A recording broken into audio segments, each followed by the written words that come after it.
Hello, everyone. Welcome. Welcome. It is December 18th, 2021. This is night five, the final night of the New York Ghost Story Festival. Thank you for joining us. Going to run the opening video. I'll come back and introduce our guest.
Welcome, everyone. Welcome to the festival. When the year grows old and December's daylight departs too soon, it is time to fill the dark nights with stories of ghosts and the supernatural. Dark nights here in the US, um, humid mornings for Angela over in Australia. Well, welcome to night five of the New York Ghost Story Festival. This is our second year. Welcome. It's great to see everyone. Right now, I am here with Angela Slatter and Kevin Brockmeir. I'll introduce them and get to the discussion of the stories in just a bit. Sarah Langan and John Langan, we hope will be joining us. Sarah is coming from a signing, and she is stuck in the most horrible of horrors, Los Angeles traffic, but she does plan on being here, and we'll patch her in as soon as she comes. And John is experiencing internet trouble, so we hope that he'll be our ghost of honor, and he'll pop in when we see him, and we'll bring him in here. The New York Ghost Story Festival is an annual event of ghost story readings and discussion that was founded last year to bring together authors of the uncanny, the strange, and the fantastic from New York, from around the US and around the world to celebrate and examine the ghost story in all its forms. You're watching on the YouTube channel, Daniel Braum. I am your host, Daniel Braum, author of Underworld Dreams. Please hit subscribe if you'd like to. You can stay in touch with the full festival, which this year was 5 nights. You can check out tonight, come back and watch it, and you can watch all of this year and all of last year on the YouTube channel. I'll introduce Sarah, emeritus right now. Sarah Langan is an award-winning novelist and screenwriter, and her most recent novel, Good Neighbors, from Simon & Schuster, was a Barnes & Noble Book of the Month selection. It was an Amazon Reader's Choice. It was an Apple Must Listen, and got rave reviews from Entertainment Weekly, People, Newsweek, and many other places. According to NPR, it was one of the creepiest, most unnerving deconstructions of the American suburbia I've ever read. Her novella, You Have the Prettiest Mask, is out from Lady Churchill's Rosebud Wristlet from Small Beer Press, and her short story, The Night Nurse, is also out in the Best Horror of the Year, Volume 12. She's won the Bram Stoker Award, and her previous novels are The Keeper, which we're going to be talking about and hearing from tonight, The Missing, and Audrey's Door, and her next novel is Mom's Night Out, coming from Atria in 2023. So we'll welcome Sarah when she joins us. Welcome back to the Nighttime Logic series to Angela Slatter, coming to us from Brisbane, Australia. Angela is the author of 5 novels, including All the Murmuring Bones and The Path of Thorns, which is forthcoming, and 11 short story collections, including The Bitterwood Bible, which I have a gorgeous copy of it right here, and The Towel Wife and Other Tales. She's won a World Fantasy Award, a British Fantasy Award, a Ditmar, 2 Australian Shadows Awards, and 7 Aurelius Awards. Her work has been translated into Bulgarian, Chinese, Russian, Italian, Spanish, Japanese, Polish, Hungarian, Turkish, French, and Romanian. You can find her on the internet at angelaslatter.com, at Angela Slatter on Twitter, and Angela Slatter on Instagram. Her next book, The Path of Thorns, is coming in June 2022. Great to have you here. Welcome back, Angela. Thanks, Dan. And welcome to Kevin Brockmeir. Kevin Brockmeir is the author most recently of The Ghost Variations, 100 Stories, which we started night one of the festival out. I enjoyed the book so much. That's how we started us off. And he's also the author of the novels The Illumination, The Brief History of the Dead, and The Truth About Celia. Also the story collections, Things That Fall from the Sky, and The View from the Seventh Layer. The children's novel, City of Names and Grooves, A Kind of Mystery. And a memoir of his 7th grade year called A Few Seconds of Radiant Film Strip. His work has been translated into 18 languages. He has published his stories in such venues as The New Yorker, The Georgia Review, McSweeney's, Zoetrope, Tin House, The Oxford American, The Best American Short Stories, The Year's Best Fantasy and Horror, and News Stories from the South. He has received the Borders Original Voices Award, 3 O. Henry Awards, won a first prize, the PEN USA Award, a Guggenheim Fellowship, and an NEA grant. In 2007, he was named one of Granada Magazine's best young American novelists, and he teaches frequently at the Iowa Writers Workshop. He's coming to us from Little Rock, Arkansas, where he was raised, and you can find him on the web at kevinbrockmeir.com. Kevin, it's great to have you here. Welcome to the festival. Yeah, thank you, Daniel. Thanks for inviting me. And hey, here is Sarah. Can you hear us okay, Sarah? Yeah, I can. Okay, great. Just in time for the first question for the panel. We introduced you to our listeners. John, we're glad you're free of Los Angeles traffic. John Langan is not free of internet traffic. He's hopefully going to be popping up at some point, so I'll just patch him in if that comes around. So the first question for the panel is a general one. For the panelists, for everyone, what's the appeal of the ghost story to you as a reader and as a writer? What about it do you love to read, and how does the form allow you to say the things you want to say in your stories? We'll take it around. Kevin, how about you? well, it's a very elastic form. And what I found when I was trying to write them is that basically it allowed me to talk about anything whatsoever that I happen to be interested in. But more specifically, a lot of the questions that fascinate me are metaphysical questions. Why is there something rather than nothing? How does time work? Could it be made to work in some other way? What does it mean to possess an identity? And must you necessarily possess only one? Ghost stories are unusually receptive, I think, to exploring questions like that, in part because they're not only about the aspects of ourselves that exist, but the aspects of ourselves that don't. In other words, they're in part about human being and in part about non-being. And the tension between non-being and being is one that's very interesting to me. And at the heart, I think, of at least my own attempts at the form. I love that answer. I love the just doing this festival, even just this year. It's made me think about things I hadn't even thought of or hadn't even put together with the ghost story, like time, like absences, like that.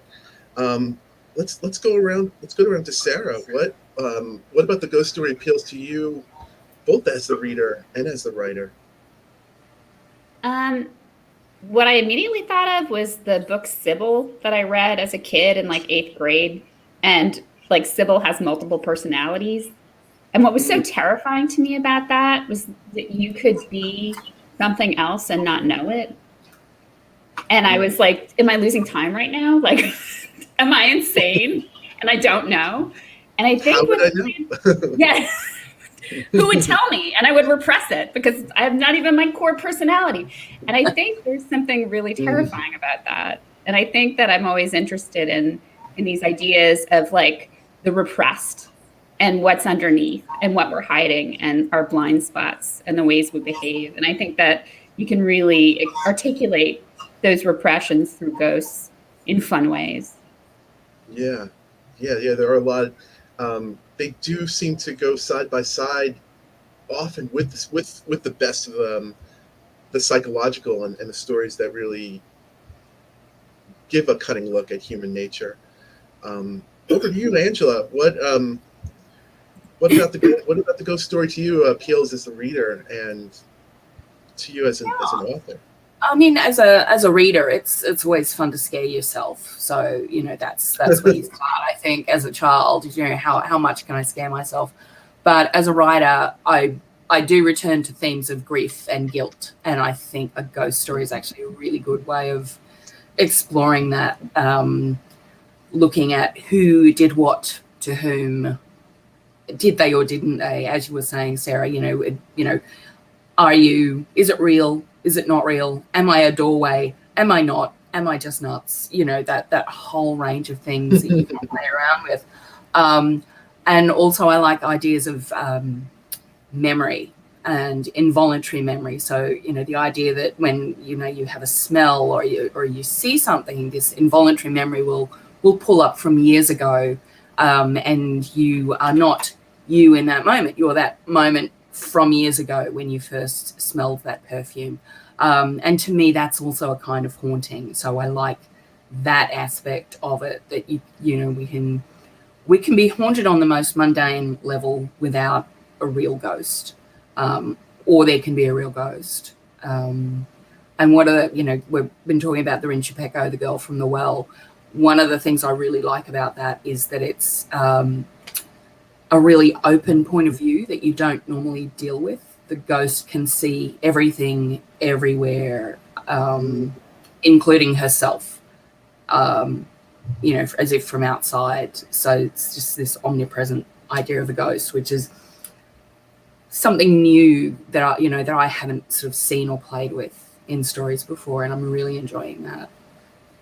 Yeah, you hit all three of you hit on just so many great points. As I was talking about with Kevin before we went live, just saying that we're at the last night of the festival. We've done many hours already, and I still feel like this nagging, like I haven't gone in depth enough. We haven't even scratched the surface. There's such a great way of doing that. Like, we must go in depth. I'm failing. No, but yeah, Angela, the one thing I just want to echo on what you said is one of the things that's just really exciting me is that notion of the ghost story as the haunting, and not the stories that are hauntings and they don't have that white sheet over with the eyes Scooby-Doo kind of ghost thing going on. That's part of the genre that I certainly didn't think about that as a kid, and it's something that only when I start to look at the ghost story, I'm like, yeah, that is haunted. That is a kind of ghost story. So I'm going to turn some questions over to Kevin. I'm going to hold up his book that we started the festival off with, The Ghost Variations. Kevin, your book really set the tone for those kind of stories and more. There's a humanist angle to your ghost stories. There's a poignant mix of to them. There's the spooky. You bring the spooky, but there's also another layer to it. So I really love that range. When we were preparing on what stories that you were going to read from, I love that you also mentioned that some of your events you would you'd roll that 100-sided die, and you've got it just in case we need it. But it was far too much the hands of fate for me. So we came up with a couple of pairings that we were talking about them. So let's go right into the first of the pairings, which I think we landed on, which is story 14, Elephants. Can we turn it over to you to hear from it? Yeah, of course. So this is one of my own favorite stories in the book. As Daniel mentioned, it's called The Ghost Variations. It's a collection of 100 very short stories about ghosts, or about the afterlife or hauntedness. They're all two book pages long, roughly. And this one is story number 14, and it's called Elephants. A pachydermologist was studying the vocalizations of African elephants. One day, listening to his latest field recordings, he looked up to find that just a few meters beyond the camp's cluster of canvas tents, where the yellow dirt was stitched to the yellow grass, the entire herd had gathered, as if for a performance. He pressed the pause button on his stereo. All at once, the elephants bustled with activity, tilting their heads, shouldering each other, and pendulating their trunks and tails. He pressed play, and immediately they froze again, training their ears this way and that. How curious, the pachydermologist thought. Over the next hour, he repeated the experiment a dozen times, always to the same result. Pause and then play, pause and then play. Whenever the stereo was operating, the herd silenced itself. As soon as it ceased, they broke their repose. Moreover, he realized, their attention gravitated to a different elephant or set of elephants after each playback, depending on which set of rumbles, snorts, and trumpets had emerged from the speakers. How, they seemed to be asking each other, did you do that? Here you are, yet I heard you over there. How can you be calling from two places at once? Even to a bone-born behaviorist such as he, the conclusion was obvious. The members of the herd were capable not only of identifying individual voices, this much was already established science, but of identifying them from recordings. The question then became, were they able to distinguish the original voices, the live voices, from the reproductions?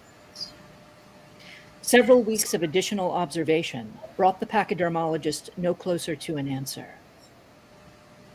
Out of curiosity, he devised a test. From his catalog, he retrieved an old recording, the bonding calls of a matriarch who had been killed for her ivory some 6 months earlier.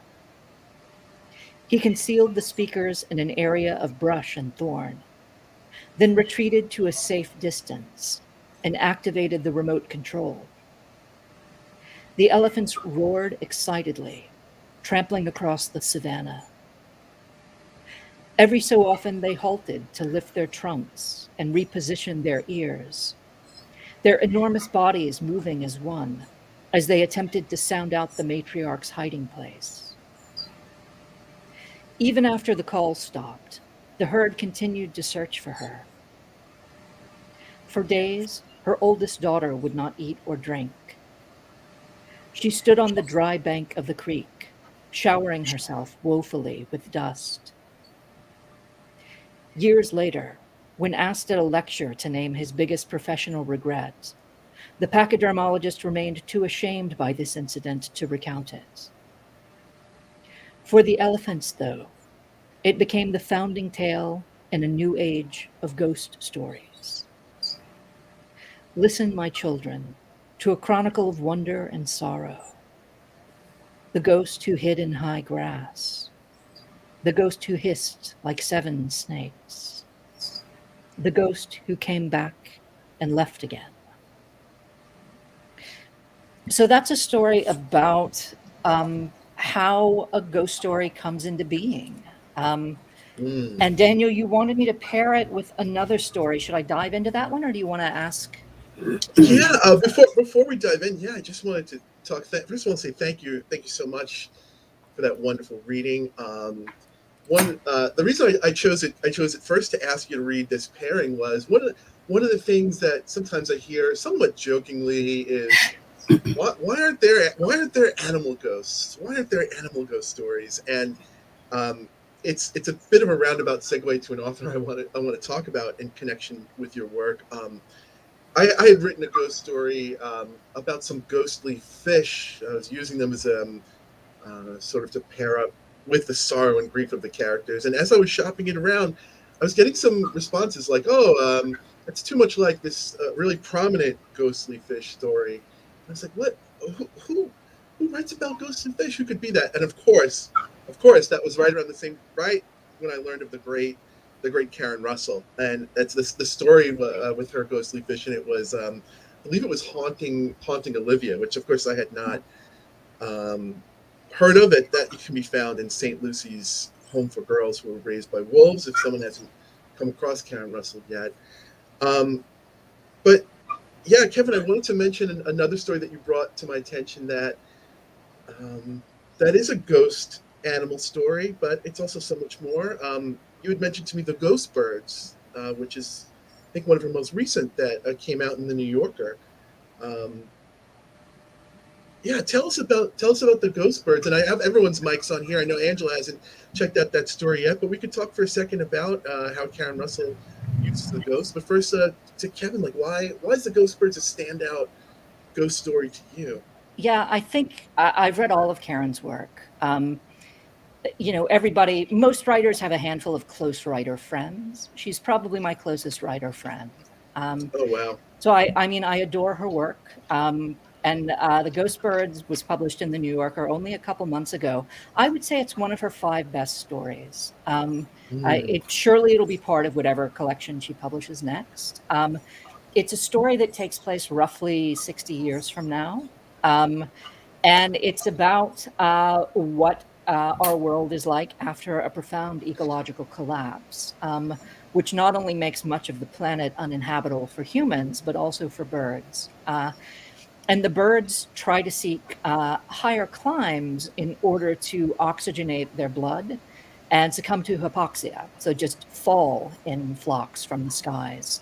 Um, the protagonist of the story, along with several other characters, begins perceiving ghost birds and tries to seek them out and record their calls for posterity. And this particular story follows his journey with his daughter, whom you come to discover does not herself perceive these calls.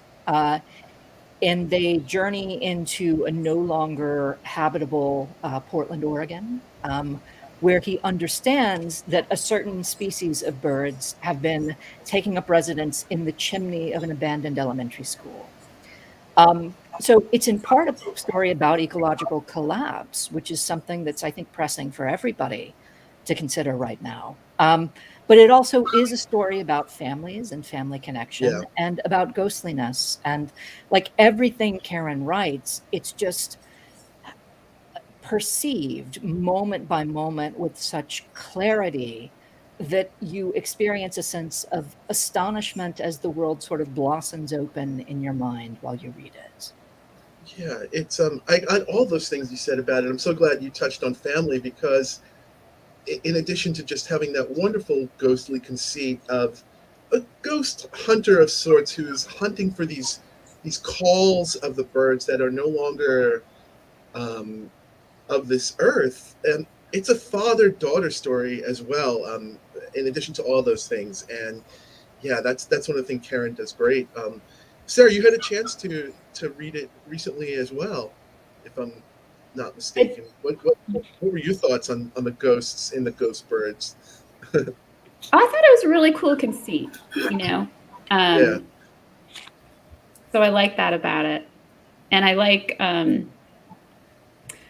I think she has a way in that story of rendering a world that is both, it's like scientifically impossible, but also utterly believable in a way mm, that resonates in your mind, and sort of becomes a possible reality that is a real hat trick, you know. yeah, yeah. And we have to, at some point. I mean, that speaks for these near future, and for like the scientific impossibilities and just when you said it, it dawned on me that somehow every author of a successful ghost story has to do that at some point as well.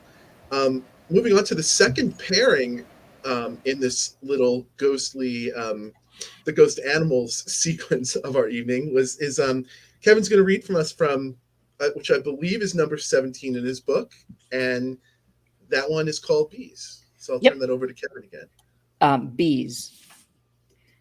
They are not, strictly speaking, bees. They're bee-shaped, velvety round blurs with a pin at one end. They are bee-sized, as big as a thumb from the tip to the knuckle. And they move like bees, bobbing, darting, looping, and swerving in a dizzy, vacillating dance. But though it is tempting to think of them as bees, they are not bees. They have no wings, for instance, no venom. They fly silently, without buzzing. And while they toil as bees do, working over what one might call their fields, it is neither pollen they gather nor nectar. One additional difference, which should not be overlooked: though they exert themselves like bees, and though they luxuriate like bees, they are not, like bees, alive.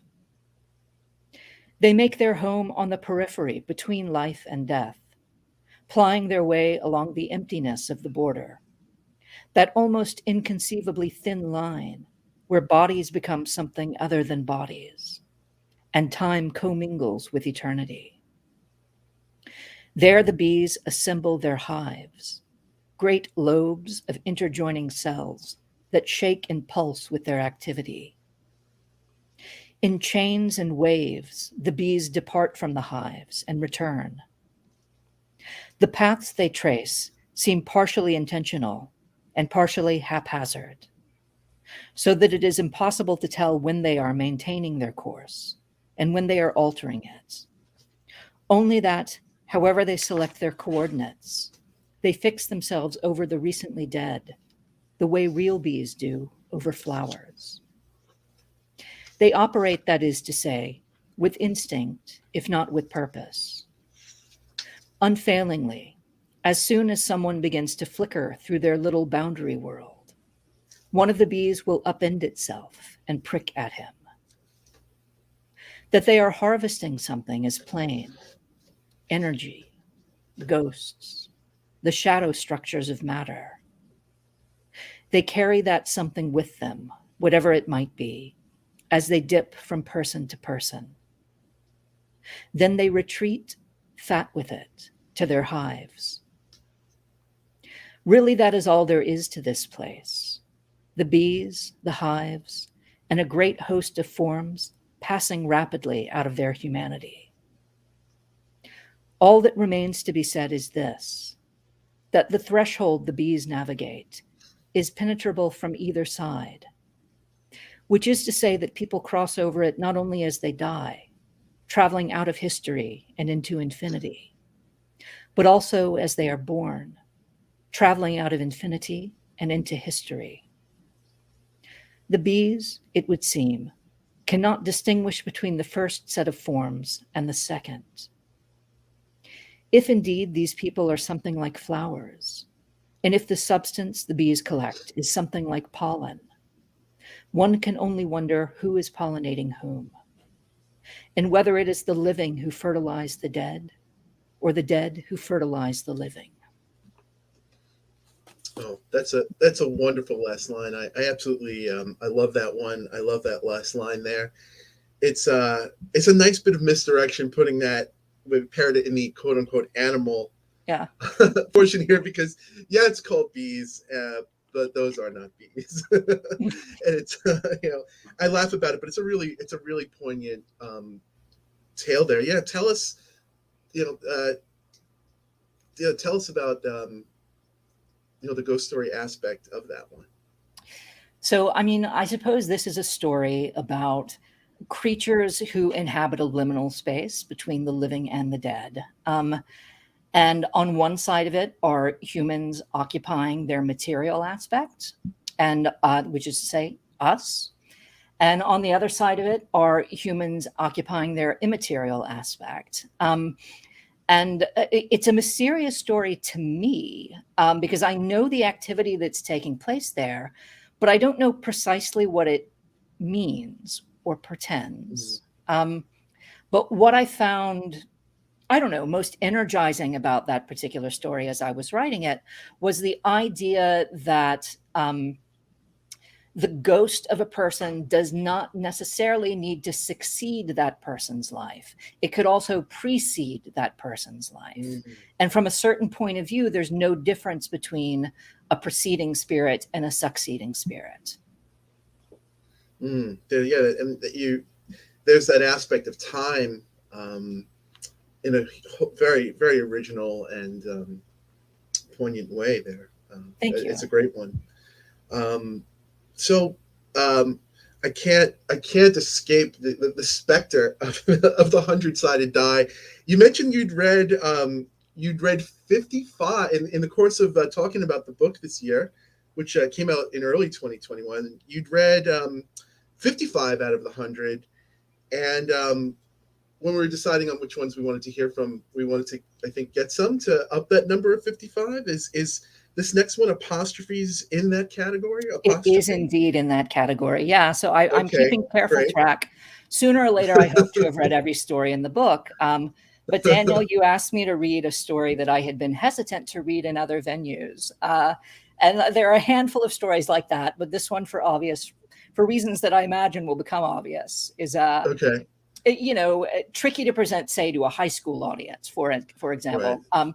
So many of the stories in this book could have occupied any given number in the sequence of 100, but a handful of them belonged to very specific numbers. So, for instance, story number 7 had to be lucky, number 13 had to be unlucky, 33 had to be about Jesus, 66 about Satan, 99 about God because of 33 and 66.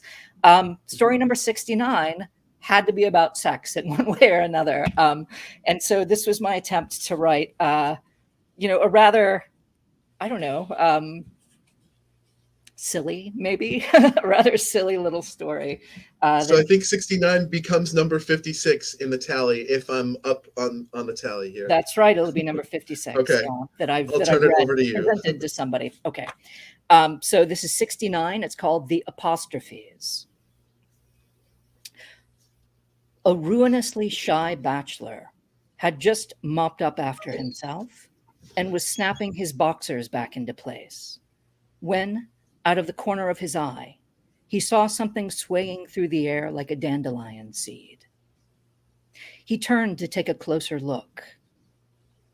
Suspended approximately 3 feet to his left, at roughly the height of the light switch, was the ghost of his latest ejaculation. It was small and meek, a mere apostrophe of a thing.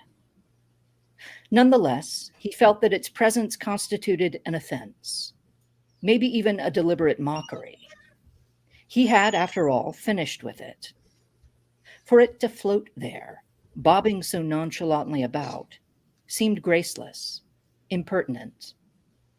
Rude, he thought, and he said it out loud. Rude. The ruinously shy bachelor had been raised a Catholic, and he could not help but wonder if the apostrophe was a message from God, a curse, rebuking him for all the times he had given in to temptation and vacated himself into a Kleenex. He stepped forward, thinking either to grab the apostrophe or to swat it to the floor. With a tilting weightlessness, though, it sailed out of his reach. He feinted toward the radiator, then lunged at it again. Once more, it eluded him. The nerve. All right, fine then, he thought, and adamantly, speaking as if to a pet, said, "You stay right there." When he went to the bathroom to wash his hands, though, the apostrophe followed, or rather escorted him, maintaining its customary 3-foot distance, as if strung to him by an invisible wire. What might have seemed a polite gap in other circumstances was plainly in these a taunt. Moreover, now that he had addressed the apostrophe directly, it was, for some reason, chirping. The noise resonated against the porcelain tiles, an awful, tuneless burlesque. Just imagine what it would be like to go to work in such a state, thought the ruinously shy bachelor. The embarrassment would practically obliterate him. He was standing at the sink when he had an idea. He pivoted, turning his left side to the shower stall so that the apostrophe orbited swiftly onto the shampoo rack. Then he shut the curtain and bolted from the bathroom, slamming the door behind him. There. He gave a proud bark of a laugh. No muss, no fuss. But when he rested his back against the wall, he found that the apostrophe was once again beside him, hovering the same 3 feet to his left. By certain measures, he supposed, he should call himself lucky. Think of the countless other ghosts he might have created over the years. Ghosts he could quite easily, by the friction of his hand, have coaxed into being, but which, by the grace of God, he had not. The shame the idea provoked in him was powerful, and maybe that was all it took. For all at once, to every side, in a chorus of sound, thousands of apostrophes began activating themselves like crickets. So this is a story that now belongs indefinitely to YouTube for anybody to discover me reading. Yeah, you put it out there, but I'm glad you did. If only I tend to be such a curmudgeon about mixing my peanut butter with my chocolate, so to speak, in terms of humor, and I seem to always bristle where I'm like, I don't want humor in my horror until someone would attack it. I was on a panel and I think that the host was saying, well, Beetlejuice isn't a horror movie, is it? I'm like, oh, hey, wait a minute. These there are some great horror movies that Shaun of the Dead and otherwise, and that have their humor in it. So, it's a fun one. Going in the opposite direction, pairing the one that we chose to pair up with apostrophes is one that's a little bit more like an expected ghost story. It's called Telephone. So yeah, do you want to set up Telephone or just launch right into it, Kevin? Yeah, well, I mean, I can tell you only that it's another one of the stories that I've never read out loud. Okay, great. So, I mean, you always make discoveries about your stories when you read them out loud. And I mean, I never even read out loud to myself as part of my own process. Like I conduct all that work in the silence of my mind. So this will be the first time I've ever spoken the sentences in this story. But you're right that it's a gentler story than the one that preceded it, and maybe a more traditional ghost story in its way, although not perhaps horrifying. In any case, this is number 97. It's called Telephone. They were friends by proximity rather than choice. She, almost 9, a self-proclaimed tomboy and motor mouth. He, 10 and a half, soft-spoken and bookish, with the dawdliness of a born daydreamer. Their bedroom windows faced each other over a chain-link fence and an old steel air conditioner, so that at night, or on certain rainy days, their lives were spent side by side at a distance of approximately 8 feet. This alone was enough to make them friends. Add to that the scarcity of other children on the block. Aside from the 2 of them, there was only one sausage-like baby in the duplex across the street, and they became almost inseparable. The 2 of them fashioned a telephone out of yogurt cups and kite string, a makeshift apparatus that worked surprisingly well. Often, at bedtime, in the 20 minutes or so before they dozed off, they would chat idly along the line. Or rather, she would chat, and he would throw in an occasional mm-hmm or uh-huh to keep her going. Eventually, one of 2 things would always happen. Either he would fall asleep, and she would keep talking for a while, her speech culminating in a few hellos and a prodigious yawn. Or she would fall asleep, and he would freeze suddenly beneath his covers, becoming so still, so quiet, that his body prickled with quills of nervous concentration. And lying there in the darkness, caught in the net of his muscles, he would listen for the voice of the ghost. It was languorous and heavy, that voice, almost expressionless, and unlike the girl's in every way. That it was a ghost's was merely his guess, since it never replied when he asked it a question, only shrank into silence, emerging hesitantly in flickers, after many minutes, if at all. He could feel its syllables landing one by one against the wall of his skull. They were like ocean waves from some planet where the water was as thick as syrup. Where is the noise of you coming from? The air is like salt inside me. One night, frightened but worried, the boy summoned up enough courage to approach his window and peer across the gap. The girl had not drawn her curtains. He saw her sleeping beneath her favorite puppy sheets, nuzzling a strand of brown hair in her lips, safe in her ordinary room, with its ordinary toy box, its ordinary bookcase, its ordinary dresser. Her end of the telephone lay in a little dell between her pillow and her shoulder. Plain sight told him that no one was using it. Yet still the ghost murmured in his ear, "Are you out there? There are bells in the ice. They ring so loud, and you are painfully quiet." Years later, grown up, the boy would come to believe that in a fever of boredom or abnormality, he had simply dreamed the voice into being. But standing there at the window, he had no doubt that it was real. The ghost was his friend too, he supposed, not by proximity, but by the vicissitudes of death, connected to him by some infinitely long kite string, some preternatural yogurt cup. And it was actually a little scarier than I imagined it might be. I didn't know that those tones would kind of come out when I was reading it. But yeah, there's definitely an aspect of horror to that one. Although a sweetness too, maybe.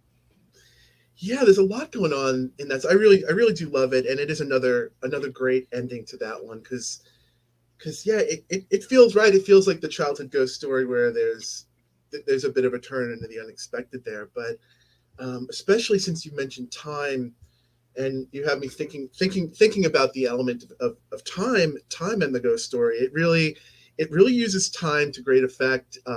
Especially right in the very end where it rushes forward. I love the bit where it rushes forward to adulthood and says, so we're sort of at the same, we're at his adulthood, and he's also standing at the window believing it at the same time in the story, where the adult version of the narrator is saying, over the years, he's dismissed it as it didn't happen. And I feel like that's something, that's an observation on human nature. I think one of the reactions to the unknown, be it the supernatural or not, in human nature, is to wash it from our mind or not believe it. And I just love stories that have that initial rush in time. One of the authors, Jeff Ford, who's been part of the festival, he has a story, Big Dark Hole, that uses that rush in time and uses it that way. Not a ghost story, a surf story. Another Australian author, Tim Winton, sometimes does those rushes. So a real good one there, another real good one. We're on to our last pairing of your stories, and I think one I've forgotten which is which, but I believe in this last pairing, one of them is going to be a story that was out on the Borderlands of Ghost Stories, and the other one was at one point a front runner, if not consideration for the opening in the book. Maybe you'll tell us which is which as you set those up, Kevin. Yeah, of course. So I mean, Daniel asked that I look for, among these 100 stories, look not only for one that I had been hesitant to read in public, but for a story that was kind of very peripherally a ghost story, or at the borderlands of what a ghost story might be. There are lots of stories in that book that would fit this category, but the one I'm going to start with is story number 94. It's called The Ghost Letter. Okay. And this is, yeah, I think of it as one of those stories that it's at the boundary of ghost stories. Yeah. In April, the U.S. Secretary of Philology held a press conference to announce the discovery of a 27th letter, dead for some centuries, that had been haunting the alphabet, at least since the time of Cervantes. Formerly, the secretary said, the letter was located between K and L. While its shape and sound were lost to history, it was believed to have been a consonant rather than a vowel. There was no evidence that its current aims, unascertained though they may be, were pernicious or occult. One of the journalists present called it the ghost letter, as in, what does the president have to say about this ghost letter? And the name quickly seized the public's imagination.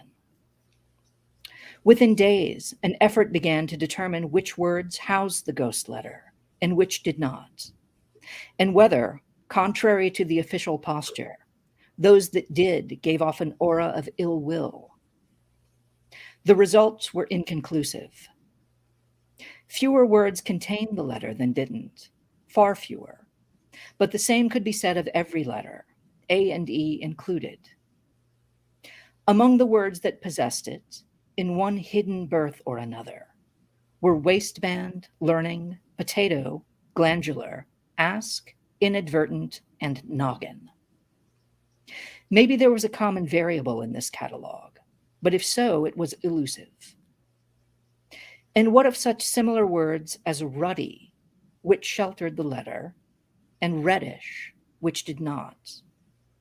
Stripe, which did, and striping, which did not. Even record, a list, which did, and record, to write down, which did not. An analysis of the most exalted authors of the last 100 years showed that a surprising number of them had inclined toward the ghostly, making of their books, as if by intuition, a veritable Golgotha of haunted words. But it was hard to tell if the otherworldly quality people now attributed to their writing was genuine or an illusion. By what force did their work take its turn toward the uncanny? That was the question. Student novelists began seeding their manuscripts with the same phantom words the masters had used, believing that the right tumble of syllables might lend their prose a luster of greatness, while evangelists and conservative politicians scrubbed the same identical checklist of words from their sermons and speeches. To some, the 27th letter whispered of the wondrous, to others of the monstrous. The great shared regret was that no one knew how it had died, violently or peacefully. Clearly what was needed, and absent a body could never be achieved, was a post-mortem, one that might determine whether the letter had succumbed to old age or been murdered. And if it had been murdered, by whom?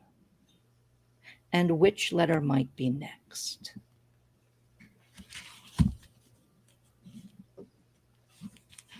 Yeah, we'll file that one. And yeah,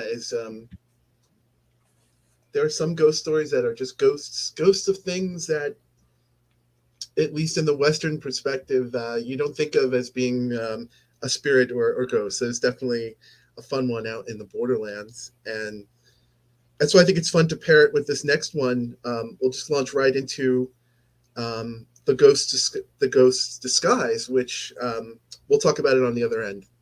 Okay. This was initially the opening story in the book when it was in its manuscript form. Now it's number 80. It's called The Ghost's Disguise. The country where he lived was full of daylight, insects, gardens, dirts, and ghosts. All his life he had heard people say, when they were ill or injured, or when the ghosts grew too plentiful, the body is the ghost's disguise. Meaning, in the first case, remember that life is fleeting. And in the second, be kind to them, for they were once like us. But to him, the creatures were a nuisance. Frequently they congregated in the aisles of his little market. When he shooed them out onto the street, saying, "What do you want with my vegetables? My stacks of dented cans. Go away now, please." They never answered him, only stared as ghosts do, with their wide, chalk-like eyes. Outside, ghosts clogged the air like sedge flies. And indeed, in certain lights, at sunrise and sunset, for instance, or when the sky was yellowing after a midday shower, it was hard to distinguish the one from the other.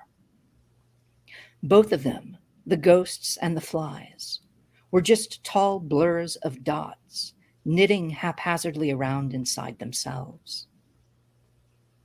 Once, in the flexure of a certain ghost's neck, and in the way her lips seemed to brim with some mysterious smile, he thought he recognized his wife, who had died long ago, following a stroke. And another time, in the modest man's hunch of a particular ghost's shoulders, he seemed to detect his favorite uncle, taken by cancer just the year before. But both were quickly engulfed in the swirling company of apparitions. His mother used to tell him about a place called the sea, where the horizon was made of shining water and the pathways were not so crowded with spirits. But such a place, he thought, if it truly existed, lay so far away that it might as well have been the moon. To imagine that any living person had ever traveled to either one astounded him. Though he dreamed occasionally of salt waves that threw streamers of kelp across his feet, he had never ventured beyond his country's borders, feeling himself too busy when he was young and too tired now that he was old. Yet still from time to time, he caught himself thinking, maybe someday. All these years and still, maybe someday. Amusing the notions his brain turned out. How few were the somedays that remained to him, he thought. How many the somedays that had departed. He was not yet 70 when death murmured his name. One afternoon, sweeping the last stubborn wisp of a specter from his store, he slipped to the floor and awoke without a body. Around him was a great embracing ocean of ghosts, their pale eyes alight with curiosity and affection. Their voices were like waves that beat against the ears with a whispering sound. His wife and his uncle, his mother and father. Shish, shish, shish. Stand up, you're here. You're awake now, they said. There was so much to do, and there was nothing to be afraid of. Death had already come and gone.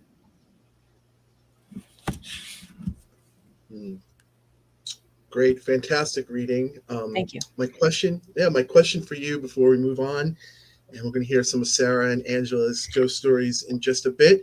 Um, how does that one relate to you to the first story, which I read a week or two ago at the beginning of the festival, a notable social event, which is now the new or the official first story.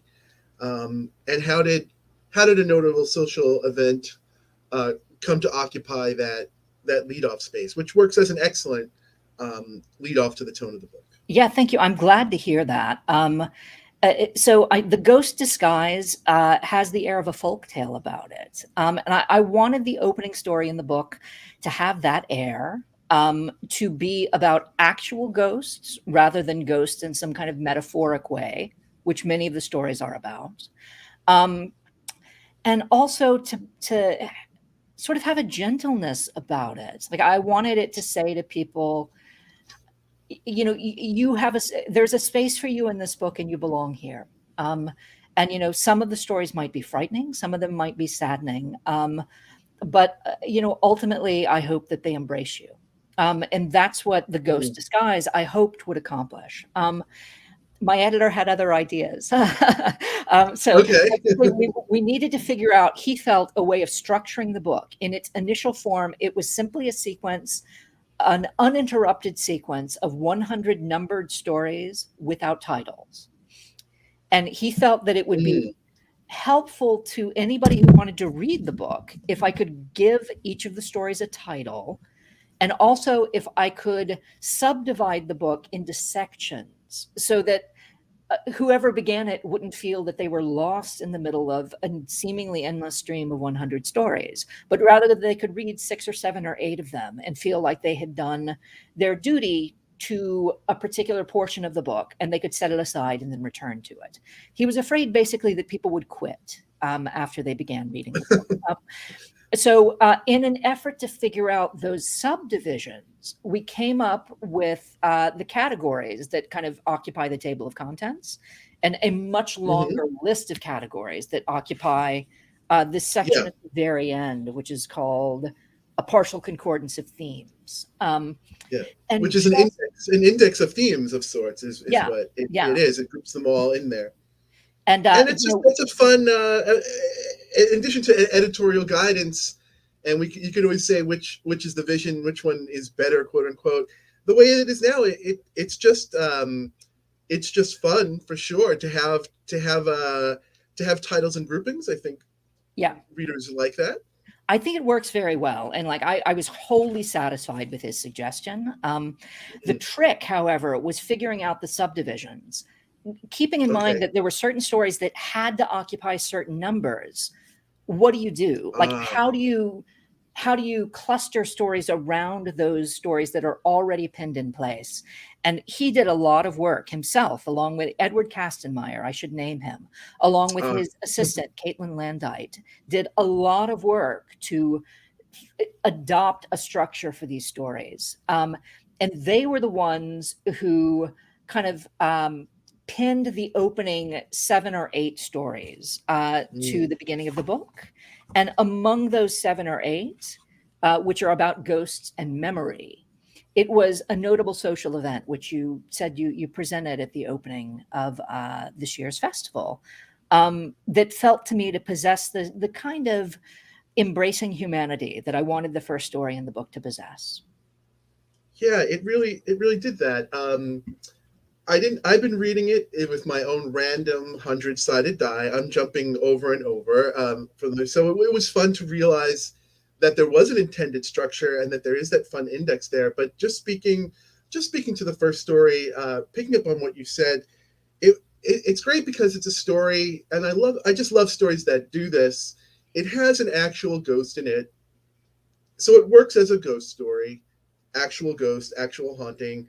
One that feels familiar, but I love stories that feel familiar that also have that other layer to it, because the ghost also works quite well as that metaphor, and it did embrace me with the humanistic element to it, because not only do we have something that feels familiar, so it runs the risk of being like, okay, this is a haunting that's like a recursion. It's playing over and over again like a movie. But you added this brilliant little turn to it, where even though it's a recursion, you said that every single recursion, the motion is minusculely different, and we go into the it's a young girl, and we go into the ghost's point of view. I won't spoil it because it's wonderful to read if any of our readers haven't read it, as to why that recursion is happening, and it hits really strongly. So it works as a great humanistic opening. So Thank you. Yeah, cheers to that. Thank you for how. So what's the count? What's our tally at as how many you've read now? Yeah, so I've now, thanks to you, I've read 58 of the 100 stories. 58. Okay, that's fantastic. Thanks so much for these questions. We're going to talk about some different. Stick around for. We'll ask another question for the panel towards the end, Kevin. But right now, we're going to move over to Australia. To Angela Slatter. How are you, Angela? I am well, Dan. What's the heat? I see the fan. I see the manual fan going there. And it's 29 degrees at the moment. That's Celsius, and it's very humid here. So it's doesn't really matter if you're sitting under a fan. You're just going to be sweating. So yeah. Well, thank you so much for being here with us. It's great. Let me hold up. You've written 11 collections. I'm not going to hold up all of them. I've got the Bitterwood Bible here, which is one of your books from Tartarus Press. It's a beautiful edition. As many of your books are done, really fantastic editions as well. You work in a space and in the fantastic lineage of authors that I love, like Angela Carter and Tanith Lee. And as we were preparing for tonight, you realized that, yeah, like I think it was a line in your biography, and I'm not sure if I hit on it or not, that you said when we were looking at all the stories you've written, you're like, you've written quite a few ghost stories. So it got me thinking, in the space that you write in, is there anything common to your approach when you're using a ghost in your stories? Probably I'm looking at why they're appearing to this character. So what's happened in the past to bring them forward? Is there like a kind of an echo with a character in the present that has attracted the character from the past? I also deal a lot with family stories, so it's the connections between family. If you've had a good relationship with someone or a bad relationship with someone after they're dead, do they hang around for good reasons or bad? So yeah, I think a ghost soften the conscience in my story as well. I forget which night it was. I think it was the second night. Kathy Koja just had a humorous but profound line that's just stuck with me. I haven't repeated it until now. She was talking about, I think, a Marissa Mayer ghost story, and the way she went up, she just said, "Asshole in life, asshole in death." And I was just like, and it was just like, it's hysterical, but it just, yeah, it summed up just the way she delivered it. It summed up, a lot of that space there. So yeah, the ghost story that we're going to hear from is from the Bitterwood Bible. That's the Coffin Maker's Daughter. Do you want to tell us? Do you just want to hit into it, or do you want to set up a bit about that story that we're gonna hear from? Well, sort of everything in the Bitterwood Bible and the Sourdough and other stories and the Tallow Wife, it's set in a kind of a fairy tale land. It feels a bit like a mix of a Victorian era with sometimes medieval, sometimes Renaissance area, but it's what lives in my head, so don't be too afraid. But on this occasion, it's the character's Hepzibah, and she is the coffin maker. She's also the coffin maker's daughter, and she's been called to a rich house to go and provide a coffin for a rich man. And this is just a little conversation that she has with the mother and the daughter of the deceased. So we'll turn it over to you. Thank you. The door is a rich red wood, heavily carved with improving scenes from the trial of Job. An angel's head, cast in bronze, serves as the knocker, and when I let it go back to rest in its groove, the eyes fly open, indignant, and watch me with suspicion. Behind me is the tangle of garden, cataracts of flowering vines, lovers' nooks, secluded reading benches. It all gives this house an affluent privacy. The dead man's daughter opens the door. She's pink and peach and creamy. I want to lick at her skin and see if she tastes that way. Hepzibah Ballantyne, slattern, concentrate, this is business.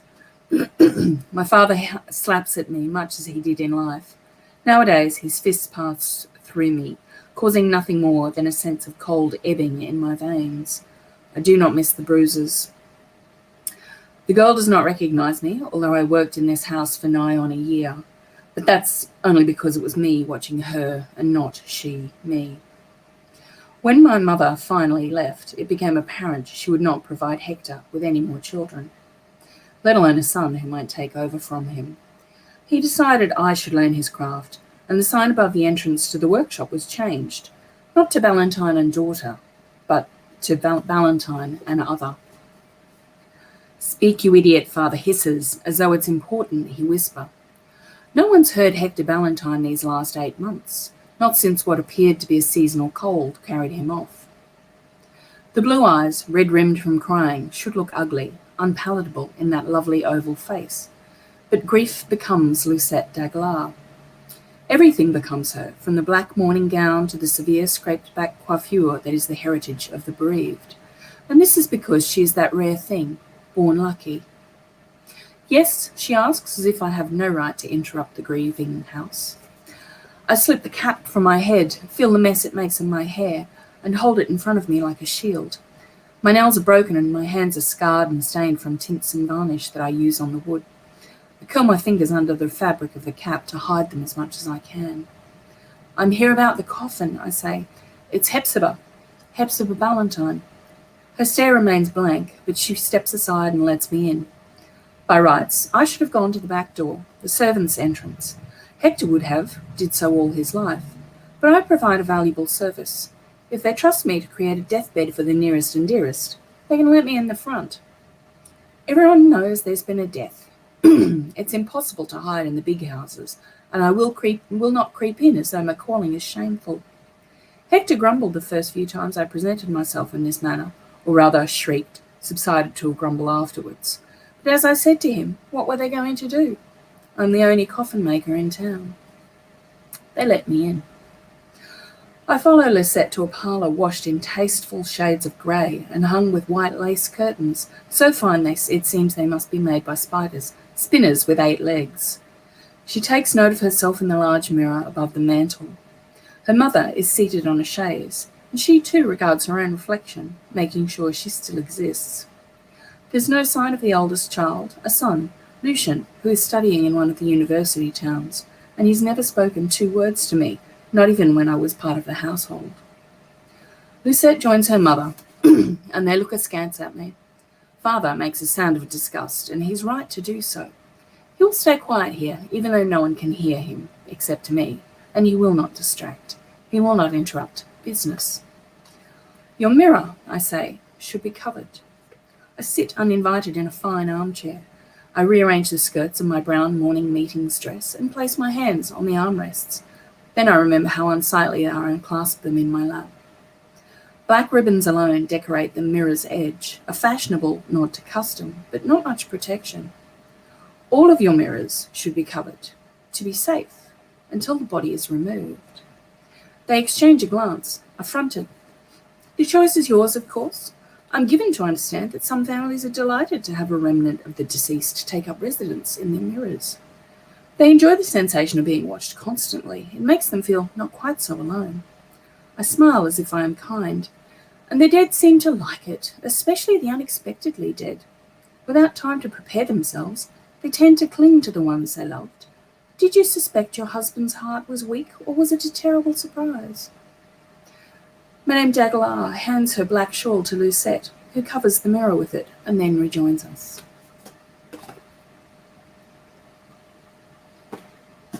Thank you for that. I just we're keeping our mics off, but we're all clapping. I love that little bit. Like there are the ghosts in the mirrors, and that little turn of phrase of like they like to feel watched, and they rather quite like to be watched, especially the unexpected ones. It's perfect. On that note, tell us. You mentioned the Bitterwood Bible, and the full name of the other book is it Sourdough and Other Stories? Yeah. And the third one was it The Tallow Wife? The Tallow Wife, yeah.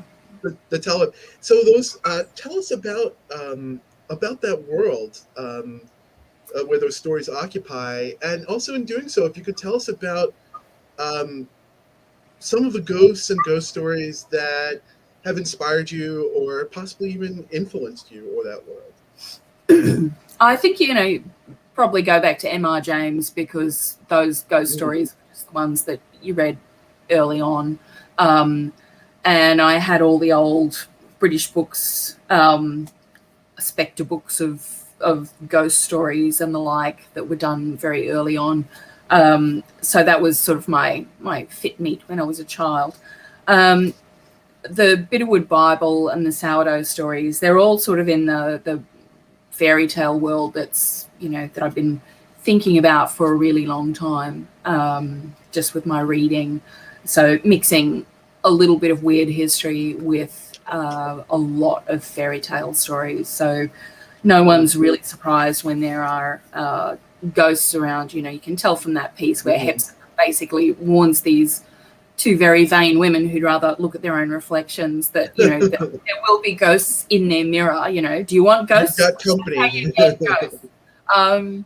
That they don't question her. They go, oh yeah, okay, maybe we don't want him around. And there's also the implication that he died a little sooner than maybe he was meant to. So that's, and Hepzibah sort of, she's in the opening story there, but she's also in one of the final stories in the Sourdough book as well. She's mentioned as her headstone is mentioned, so she's kind of a character that pops through.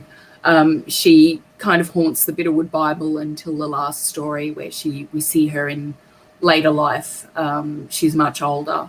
At the moment, she's probably about 16, 17. That's cool how you can it's just a different way that story. So it's not within the story, but within the books, we get to see a character in different times of life and of ghost and haunting these stories. So that's super cool. I love that. And I'm just jealous of everyone who really grew up with all these classic ghost stories. Everyone's on their own path. I'm not ashamed to admit it, but I read The Specialist's Hat before I'd ever read a single word of M.R. James. So it's just like sort of like getting the influences and the mirror reflections before the source. So M.R. James is still really new and fresh to me. But yeah, you can see how see the lineage there. So speaking of sourdough, there's a story in there, Lavender and Leach Gates. Yes. Tell us, we're going to hear from that in just a bit. Tell us a bit about how you used the ghost and the ghost story form in that one. Well, again, it's sort of what do ghosts want from us, and I try and use them in different ways and think about, well, how do they manifest? What do they do? They're not all the same. There are no great rules with ghosts, apart from the fact you should be able to lay them to rest, bell, book, and candle, and get rid of them that way. But there are so many different forms and appearances and what summons them and what gets rid of them is, always different. But I think it's generally some sort of longing, whether of the person who's not a ghost yet or the ghost themselves, that's what they're drawn to. It's sort of a song. So again, Lavender and Lechgates, it's the character that starts this book, a story called Sourdough. This is a tale of her daughter and her deceased son that who never drew breath, but he's still hanging around and he's longing for something. I'll turn that over to you. Thank you. My mother's hair catches the last rays of the afternoon sun and burns. My own is darker, like my father's, but in some lights you can see the echoes of Emmeline's bright fire buried deep. She leans over the grave, brushing leaves, dirt, and other wind-blown detritus away from the grey granite slab. A rose bush has been trained over the stone cross, and its white blooms are still tightly curled. Just the edges are beginning to unfurl. Thomas Austin has rested here for 15 years. Today would have been my brother's birthday. To our right is one wall of the cathedral, its length interrupted by impressive stained glass windows to filter light and drop colours onto the worshippers. My father, Grandma Tildy, and my twin brothers, Henry and Jacoby, are among them, listening to the intoning of the Mass. I can hear the service and the hymns as a kind of murmur through the thick stones. Emmeline has refused to set foot in there since Thomas's untimely demise. I used to attend too, but only until I was 3 or so, when I made plain my preference for my mother's company over one of the hard-cushioned benches. Peregrine gave up arguing about it long ago, so here I sit, a 13-year-old heathen. I've been perched on the edge of Micah Bartleby's tomb, weaving a wreath. I braid in lengths of lavender to add colour. I put the finished item beside my mother and tap her on the shoulder to draw her attention. "Thank you, sweetheart," she says, voice musical. Her face is smooth and her skin pale. Only the flame-shaped streak of white at her widow's peak shows that she's older than you might think. Her figure remains trim and she still catches my father's eye. "Don't go too far, Rosie." She says this every time, even though she knows the graveyard is my playground. When I was smaller, Emmeline would not let me wander on my own. She knows, that things wait in the shadows, bright-eyed and hungry-souled. Now I'm older, she worries less, for I'm aware of the dangers. Besides, the dark residents here only want to steal little children. They're easier to carry away and sweeter to the taste. She believes I'm safe. I drop a kiss on the top of her head, feel how warm the sun has made her hair. She smells of strawberries. I take my usual route, starting at Hepzibah Ballantyne, ages dead, and her weeping angel tilted so far over it looks drunk and about to fall. Under my carefully laced boots, crunch pieces of quartz making up the paths, so white it looks like a spine. Beneath are miles and miles of catacombs spreading out from far beyond the above-ground boundaries of the graveyard. This city is built upon bones. There are no rolling acres of peaceful grass for our dead, but instead a labyrinth, a riotous mix of flora and stone, life and death. There are trees, mainly yew, some oak, lots of thick bushes and shrubs, making this place a hide-and-seek haven. It's quite hard in parts to see more than a few feet in front of you. You never know if the path will run out or lead over a patch of ground that looks deceptively firm, but is in fact as soft and friable as a snowdrift. You may find yourself knee-deep in crumbling dirt, your ankles caught in an ancient rib cage, or worse, 20 feet down with no one to haul you back into the light and air. I'm safe from these dangers at least, for I recognize the signs, the way the unreliable earth seems to breathe, just barely. You might think that perhaps becoming dust would level all citizens, make social competition null and void, but no. Even here, folk vie for status. Inside the cathedral, in the walls, under the floor, is where our royalty rests. The finest location to wait out the living until the last trumpet sounds. Where my mother sits is the territory of the merchant classes. those able to afford a better kind of headstone and fully weighted slab to cover the spots where the dearly departed repose. Further on, the poorer folk have simple graves with tiny white wooden crosses that wind and rain and time will decimate. Occasionally, there's nothing more than a large rock to mark that someone lies beneath. In some places, sets of small copper bells are hung from overhanging branches. Their tinkling plaint seems to sing, "Remember me, remember me."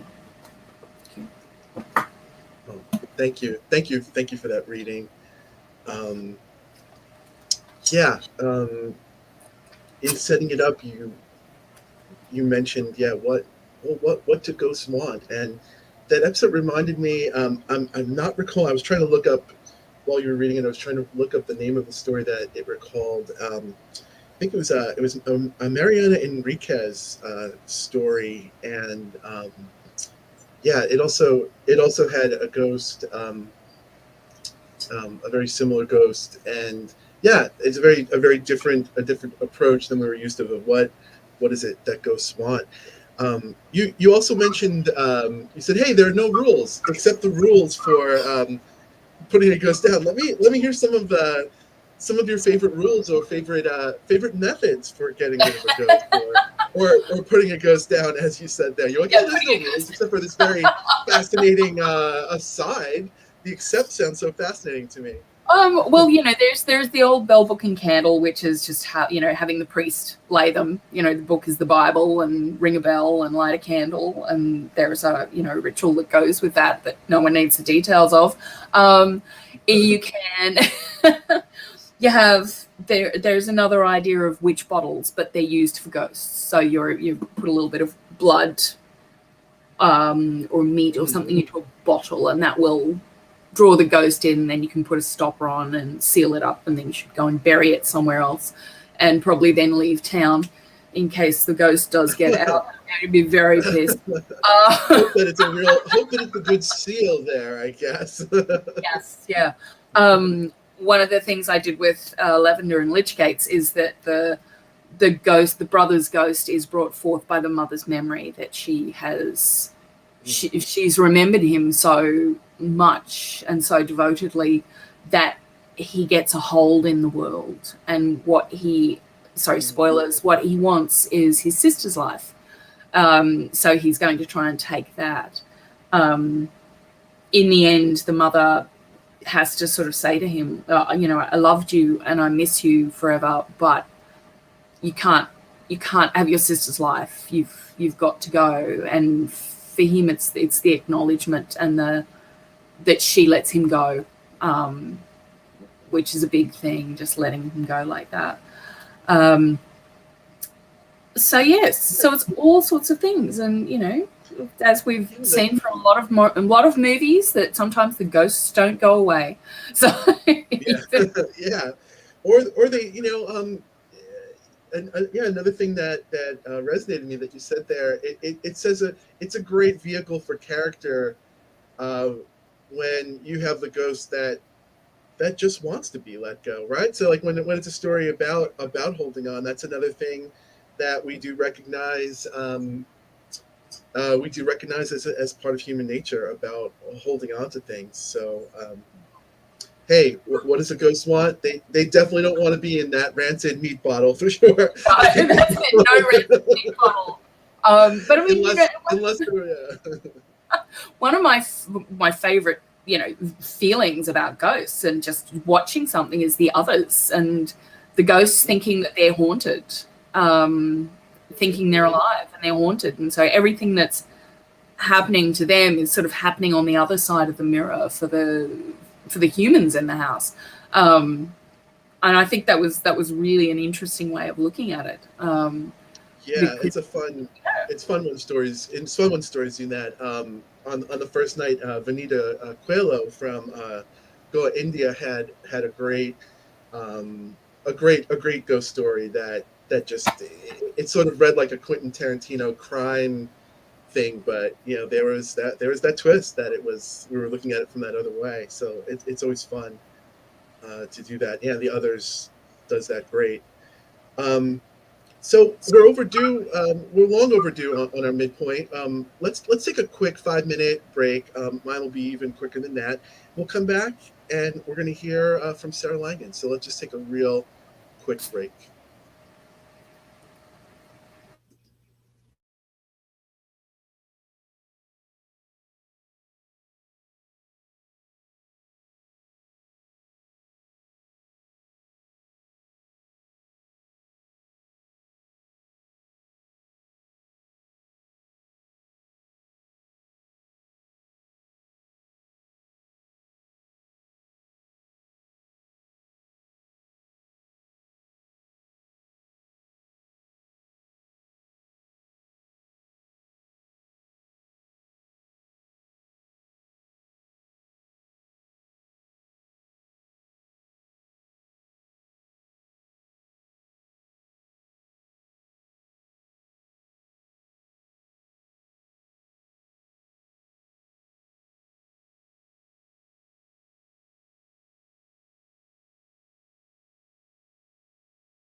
Okay, we're back from our break. We're moving into the final leg of the show. Um, we're going to be speaking next with Sarah Langan. Thank you so much for being here, Sarah. It's been a busy afternoon of stories for you. I just want to mention that you're doing some signing for Good Neighbors over at independent bookstore Dark Delicacies over in Los Angeles, doing events, signing books. How was the afternoon at Dark Delicacies? What was it like? Oh, it was good. I met people in person, which was nice. Right. It's weird having a book come out and be like, I don't know. I have no idea. I have no real conversations about it. So that was fun. Oh, that's great. Yeah, it's great. And it's a great bookstore, and it's a great what a great book. Listeners can tune in on this YouTube channel. I can't believe it's been almost a year. We had a conversation about the book in January, right before it came out. So if people want to tune in, they could listen to that. And of course, last year, you've written quite a few ghost stories, and we talked about some of them, and we talked about some of your favorite ghost stories last year as well. But I'm glad that tonight we're going to talk a bit about your first novel, which is called The Keeper, which is the winner of the Bram Stoker Award. And I think it's been out for a while, that it's okay if we do cross over into a bit of spoiler territory with this question. So I wanted to ask you before we hear a bit from The Keeper, if you could tell us about the ghost, Susan Marley, how you conceived of her, and how she operates in your ghost story, The Keeper. Well, I think with this last book that came out, I had this person I was in conversation with when the book came out describe my work as an articulation of feminine rage. And I was like, yes, that's what I'm always doing. Like, that's my theme. So Susan Marley is pissed. That's what, it's a lot about that. And it's but women are also sin eaters. It's sort of the role that's cast on us, and she hates it. So it's about that. And like, it's a crazy book. I wrote it in my 20s, and I don't reread it because it's so dark and it's so angry. But there's an entire chapter with God in it. Like, I would never do that now. So there's the ghosts and ghosts of stories elements never to be written again. But yeah, it's a great book. Crazy or not crazy, label or no label, it's a great one. So you're going to read a bit about Susan Marley for us? Yeah, I'm just going to read the prologue. Okay. So I'll turn that over to you from The Keeper. Okay. They knew Susan Marley. They saw her climbing to the top of Iroquois Hill at dawn, or dipping a stick tied with string into the polluted Messalonsky River, waiting for fish that would never come. She was seen knocking on store windows after open signs had been flipped to closed, and at the Clot paper mill in the dark twilight hours, where shifts of men had once departed into the night. She was even seen standing on the front stoop of her childhood home, her hand suspended over the bell, as if waiting for someone to open the door. She was a beautiful woman in the most classical sense of the word. Curly blonde hair, blue eyes, a small, childlike body, and delicate features. So impossible to attain, it was not the kind of beauty that inspired envy. It was also not the kind of beauty that appealed. She was too empty to allure, too fragile to touch. Perhaps this was what made them especially aware of her, so that when they felt her presence on the street or outside their homes, they stopped for a moment and held their breaths, like children passing through a graveyard. By the time she was 19, Susan Marley stopped speaking. She did not thank the cashier at Puff and Stop when she bought her weekly supply of Marlboro Reds and Campbell's tomato soup. She did not offer the sign of peace to her neighbors when she sat in the last pew of Sunday morning services at the Catholic Church of Our Lady of Sorrow. She did not even wave hello when her old family friends driving by in Chevys and Subarus honked their horns in greeting. They discussed this silence over family dinners and in the vestibule of the town hall after monthly meetings had ended. From her grammar school teachers and family friends, they gleaned the fragments of her sad history and attempted, in vain to decipher a language. They made a map of the houses she passed during her late night walks, trying to divine a pattern, only to discover that she walked a wide circle around the town that closed smaller and smaller within itself. They heard that she frequented Monty's bar in the afternoons, drinking vodka gimlets like water. She often shared her bed with the men she met there, countrymen, lost tourists, and God help us, Bedford boys, thinking they discovered the world. The women near her apartment kept an eye on who came and went, and only rarely did rumors surface about married Dennis Murdoch or sweet Jonathan Bagley or drunken Paul Martin, sneaking with hunched shoulders out the back door and walking to cars they parked a block away. For a while, she was all they talked about. Did you see Susan Marley last night? They asked each other over the phone or at Monty's bar or in the Shaw's supermarket. I saw her lying on her back in the cemetery with a blade of grass sticking out her mouth like it wasn't 30 degrees outside. One person might say, and another might answer, Danny Willow told her she should check herself into a hospital, but she won't go. These days, you can't do anything for these people unless they slit their own wrists. Beneath their curiosity was outrage.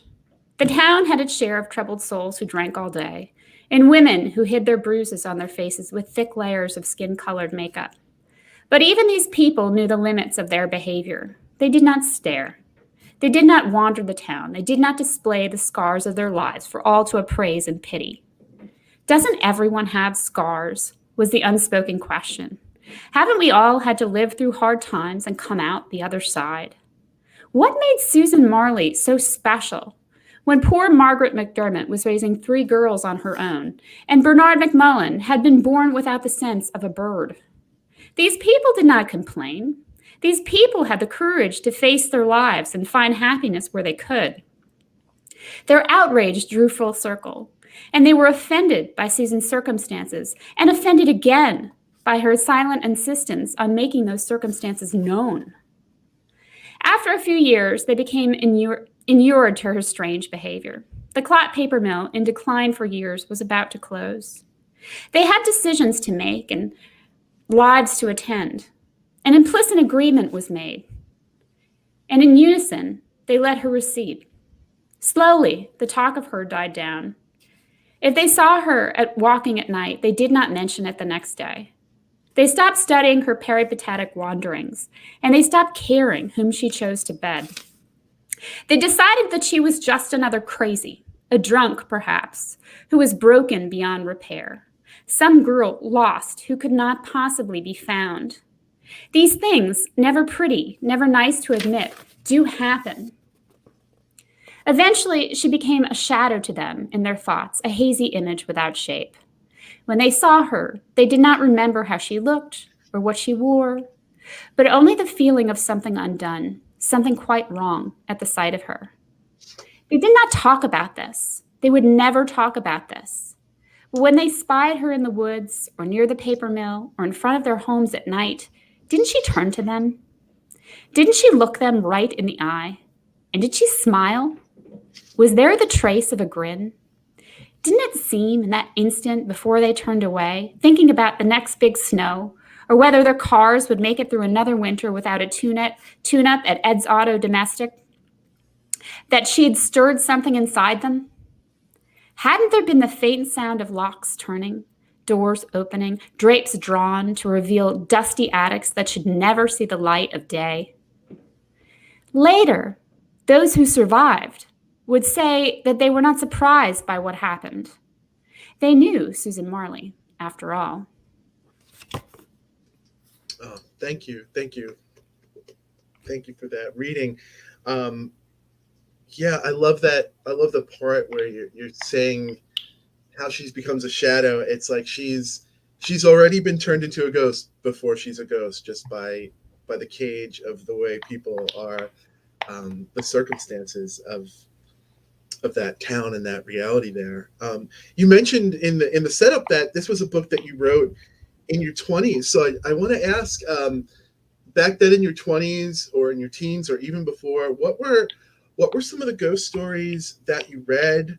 What were some that influenced you, or maybe even influenced the keeper?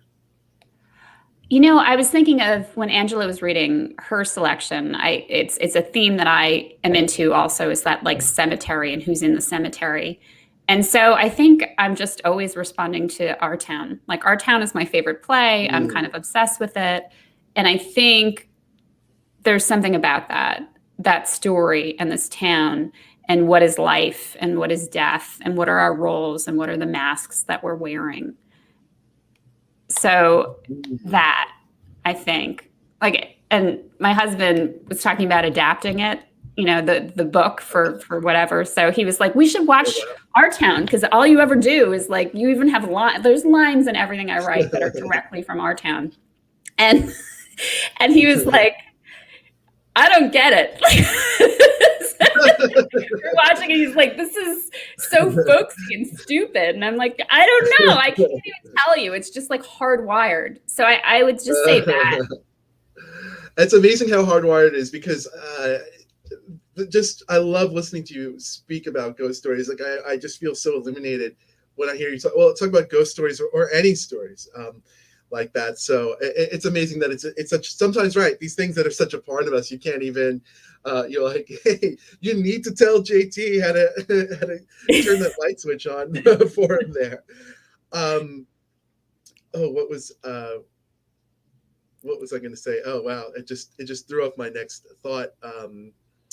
Right. So mentioning our town, I could be off. I don't know the answer to this question that I'm going to throw out there, and if it's a pass, it's a pass. The most recent book, Good Neighbors.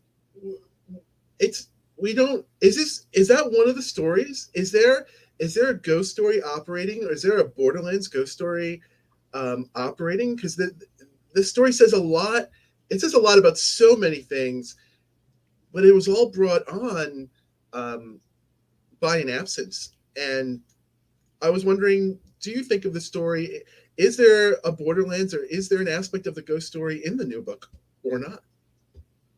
100%, but I was saying it wasn't a ghost story when it first came out because I could not take another person being like, I didn't know it was horror. I would never have read it. And I'm like, you know what? It's not horror. So yeah, thank you for that answer. I mean, that is the answer. Yeah. Now it's okay to say, like, okay. It's one of the right. Some of the horrors of living in Los Angeles, perhaps it's the traffic, and it's we must do the kind-hearted bait and switch for these books that are horror. I'm going to hold that thought because that dovetails with my last question for the panel. We're just going to hold on to that notion right there for a second.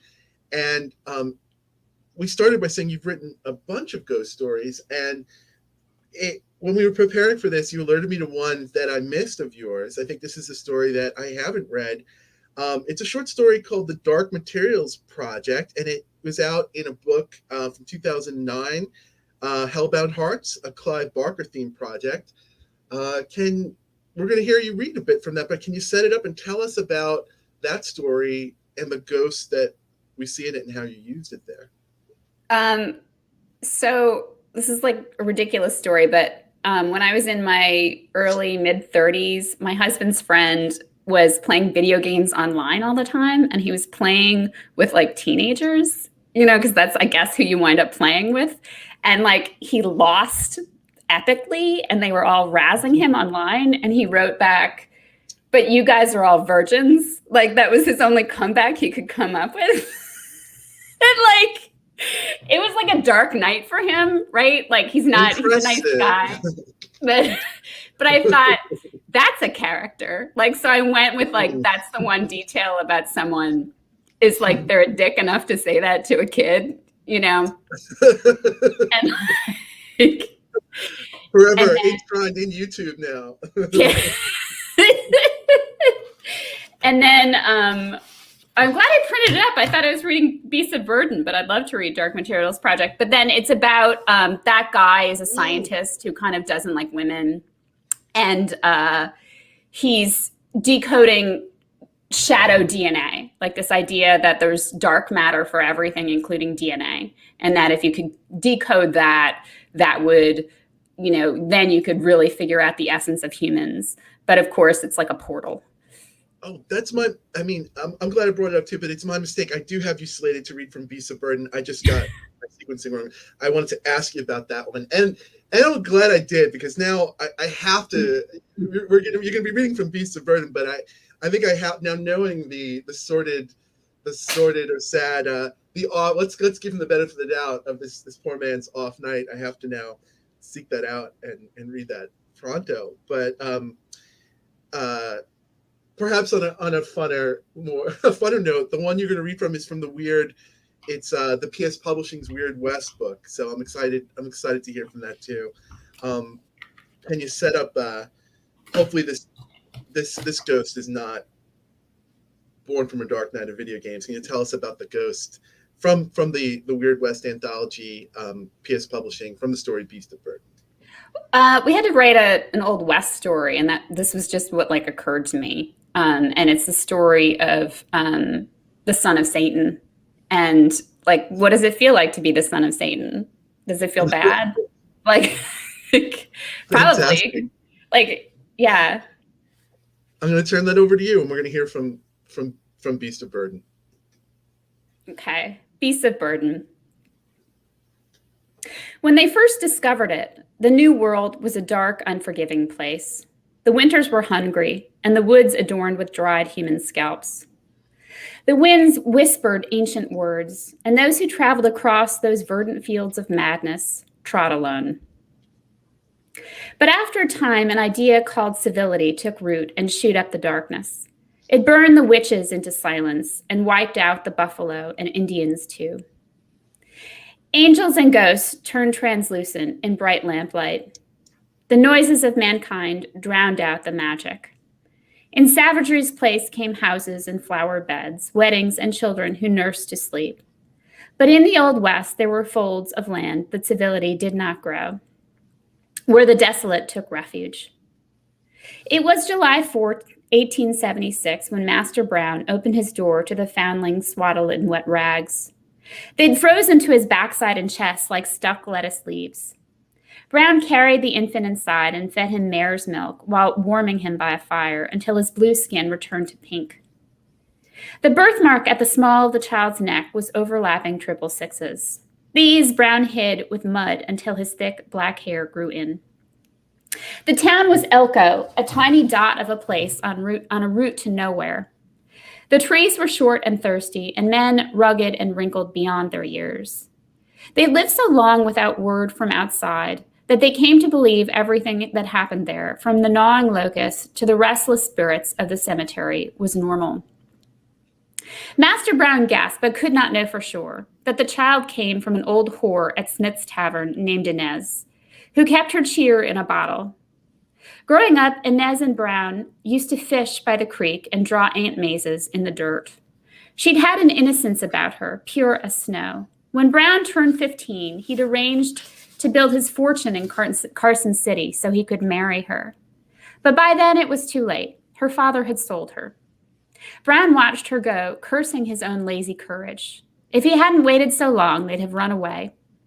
They'd have set up house and lived like people with something to lose. At Smith's Tavern, Inez got broke like a horse. The spark left her eyes. Her spirit became a pale thing, crippled but still shining, like bent tin. After learning his trade, Brown ought have stayed in Carson City, but he came back to Elko and built his cabin and horse stable across the street from Inez's captivity to let her know, though he never spoke to her again, that he was with her. The world spun. A quarter century passed. From passers through, he learned that the brave Yavapai and Apache had gotten boxed into reservations. Fences went up across the free range. Sitting Bull and Crazy Horse surrendered. A man called Edison invented a machine that played dead sounds. The East got educated, the West got rich from dug gold, and the Middle fought wars. The Transcontinental Railroad at last kissed San Francisco. Elko stayed the same, except for Master Brown, whose farrier skills were the best in 500 square miles. Riders with ailing animals made special trips, bringing a new wave of stranger into the small, strange town. Some characters were good and some bad. Brown attended them all. The shoes he made were determined by the horse's spirit, which he claimed he could see. Some got copper amalgams, some iron, some silver. He spoke to them while he worked and salved their sore hooves. They came in limping and left in full spirits.